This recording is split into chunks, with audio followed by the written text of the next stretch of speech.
A middle-aged housewife in Northampton named Ella Rubinstein. Her gut instinct told her to put the manuscript aside, go into the house, give Michelle a call, and tell her there was no way she could write a report on this novel. Instead, she took a deep breath, turned the page, and started to read. Sweet Blasphemy, a novel, A.Z. Zahara. Sufi mystics say the secret of the Quran lies in the verse Al-Fatiha, and the secret of Al-Fatiha lies in Bismillahir Rahmanir Rahim, and the quintessence of Bismillah is letter Ba, and there is a dot below the letter. The dot underneath the B embodies the entire universe. The Matnavi starts with B, just like all the chapters in this novel. Beset with religious clashes, political disputes, and endless power struggles, the 13th century was a turbulent period in Anatolia. In the west, the Crusaders, on their way to Jerusalem, occupied the sacked Constantinople, leading to the partition of the Byzantine Empire. In the east, highly disciplined Mongol armies swiftly expanded under the military genius of Genghis Khan. In between, different Turkish tribes fought among themselves while the Byzantines tried to recover their lost land, wealth, and power. It was a time of unprecedented chaos when Christians fought Christians, Christians fought Muslims, and Muslims fought Muslims. Everywhere one turned, there was hostility and anguish, and an intense fear of what might happen next. In the midst of this chaos lived distinguished Islamic scholar known as Jalaluddin Rumi, nicknamed Maulana, our master, by many. He had thousands of disciples and admirers from all over the region and beyond, and was regarded as a beacon to all Muslims. In 1244, Rumi met Shams, a wandering dervish with unconventional ways and heretical proclamations. Their encounter altered both their lives. At the same time, it marked the beginnings of a solid, unique friendship that Sufis in the centuries to follow likened to the union of two oceans. By meeting this exceptional companion, Rumi was transformed from mainstream cleric to a committed mystic, passionate poet, advocate of love, and originator of the ecstatic dance of the whirling dervishes. Daring to break free of all conventional rules in an age of deeply embedded bigotries and clashes, he stood for a universal spirituality, opening his doors to people of all backgrounds, instead of an outer-oriented jihad defined as the war against infidels and carried out by many in those days just as in the present. Rumi stood up for an inner-oriented jihad, where the aim was to struggle against and ultimately prevail over one's ego, nafs. Not all people welcomed these ideas, however, just as not all people opened their hearts to love, the powerful spiritual bond between Shams and Rumi became the target of rumor, slander, and attack. They were misunderstood, envied, vilified, and ultimately betrayed by those closest to them. 3 years after they met, they were tragically separated, but the story didn't end there. In truth, there was never an end. Almost 800 years later, the spirits of Shams and Rumi are still alive today, whirling amid us somewhere. The Killer, Alexandria, November 1252. Beneath dark waters in a well he is dead now, yet his eyes follow me wherever I go, bright and imposing, like two dark stars ominously hanging in the sky above. I came to Alexandria hoping that if I traveled far enough, I could escape this piercing memory and stop the wail echoing inside my mind. That very last cry he gave out before his face drained of blood, his eyes bulged out, and his throat closed in an unfinished gasp. The farewell of a stabbed man, the of a trapped wolf. When you kill someone, something from that person passes to you, a sigh, a smell, or a gesture. I call it the curse of the victim. It clings to your body and seeps into your skin, going all the way into your heart, and thus continues to live within you. People who see me on the street have no way of knowing this, but I carry with me the traces of all the men I have killed. I wear them around my neck like invisible necklaces, feeling their presence. Uncomfortable though it feels, I have gotten used to living with this burden and have accepted it as part of my job. Ever since Cain slew Abel, in every murderer breathes the man he murdered. That much I know. It doesn't disturb me, not anymore. But then why was I shaken so badly after that last incident? Everything was different this time, right from the start. Take the way I found this job, for instance, or should I say instead, the way the job found me. Early in the spring of 1248, I was working for a brothel veteran in Konya, a hermaphrodite famous for her anger and wrath. My task was to help her to keep the harlots under control and intimidate the customers who didn't behave. I remember the day vividly. I was hunting a harlot who had escaped the brothel to find God.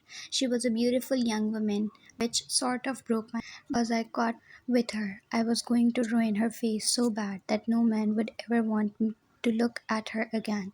I was this close to catching the stupid face woman when I found a mysterious letter on my doorsill. I had never learned how to read, so I took it to the madrasa, where I paid a student to read it for me. It turned out to be an anonymous letter signed by a few true believers. We have heard from a reliable source where you came from and who you really are, the letter said, a former member of the assassins. We also know that after the death of Hassan Sabah and the incarceration of your leaders, the order is not what it used to be. You came to Konya to escape persecution. You have been under disguise ever since. The letter said that my services were urgently needed on a matter of great importance. It assured me that payment would be satisfactory. If entrusted, I was to appear in a well known tavern that evening after dark. Once there, I had to sit at the table closest to the window, my back to the door, my head bowed down, and my eyes fixed on the floor. I would soon be joined by the person or persons who would hire me. They were going to give me all the information I needed to know, neither when they arrived nor as they left, and at no point during the conversation could I raise my head and look at their faces. It was a strange letter, but then again, I was used to dealing with the whims of clients. Over the years, I had been hired by all sorts of people, and most of them wished to keep their names secret. Experience had taught me that more often than not, the more strongly a client strived to hide his identity, the closer he happened to be to his victim. But that was none of my business. My task was to kill, not to inquire into the reasons behind my assignment. Ever since I left Alamet years ago, this had been the life I chose for myself. I seldom asked questions anyway. Why would I? Most folks I know have at least one person they want to get rid of. The fact that they don't do anything about it doesn't necessarily mean they are immune to the desire to kill. In fact, everyone has it in him to kill someday. People don't get that until it happens to them. Until it happens to them. They think of themselves as incapable of murder, but it is just a matter of coincidence. Sometimes even a gesture is enough to inflame the tempers. A deliberate misunderstanding, a squabble over nothing, or simply being at the wrong place at the wrong time can bring out a destructive streak in people who are otherwise good and decent fellows. Anyone can kill, but not everyone can kill a stranger in cold blood. That is where I enter the picture. I did the dirty work of others. Even God recognized the need of someone like me in his holy scheme when he appointed Israel, the archangel of death, to terminate lives. In this way, the human beings feared, cursed, and hated the angel, while his hands remained clean and his name unblemished. It wasn't fair to the angel, but then again, this world was not known for its justice, was it? When darkness settled, I went to the tavern. The table by the window happened to be occupied by a scar faced man who seemed to be in deep sleep. It occurred to me to wake him up and tell him to go somewhere else. But with drunks, you never knew how they would react, and I had to be careful not to draw too much attention to myself. So I sat at the next table available, facing the window. Before long, two men arrived. They sat on either side of me so as not to show their faces.